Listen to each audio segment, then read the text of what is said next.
Hi, welcome to Draw Tip Tuesday. My name is Gogh and I'm here to guide you on your creative journey.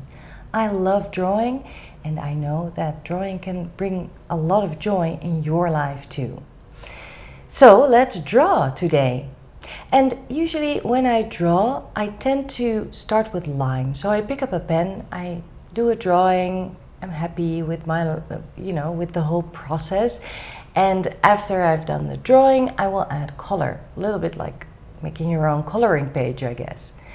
And I know that a lot of people work this way. But what if you switch things around? What if you would start with your color, like watercolor, and then add line later? The approach is completely different. You look at your subject in a different way. And well, let's just try this today.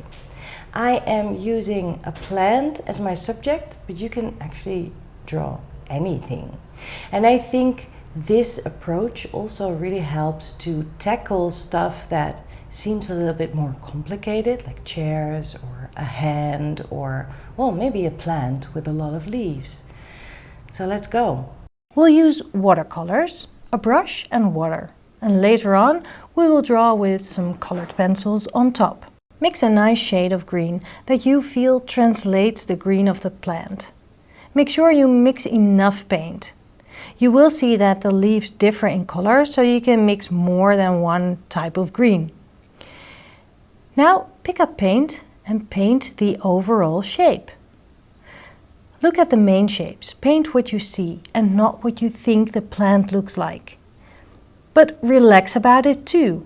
It doesn't have to be super accurate. Keep it loose. Nobody's going to count or even care if you drew all the plant's leaves. If you use different colors, like I am doing here with the terracotta pot, be careful not to touch the paint that is still wet, because then the colors will bleed into each other. If it happens, it can have a cool effect, so again, relax. Just let the paint do what it does. Take a little break so the paint can dry completely. Once it's dry, you can use your pen or pick a few colored pencils to draw some details. I picked a couple of shades of green, a terracotta color and yellow. I'm looking at the shadows and the shapes to draw the leaves and the stems that I see. Don't trace the shapes that you have already painted, but kind of use the shapes as a guideline. It doesn't have to be too detailed either. Just use your line to describe what you see. Keep it light and playful. You can add a bit of shading in the darker areas, which creates a bit more depth. And it's fine to leave bits out too. There is no reason to draw every single leaf to describe the plant. I think the main message here is let go, relax, and just have fun. Let the paint do what it does. You got this. It's totally up to you how much color you add and how much a line you want to put on top. Just explore and play. And I think having this swapped out technique in your under your sleeve, is that how you say it, in your arsenal, can really be helpful to, when you feel a little bit like you're in a rut or anything. Just try it this way.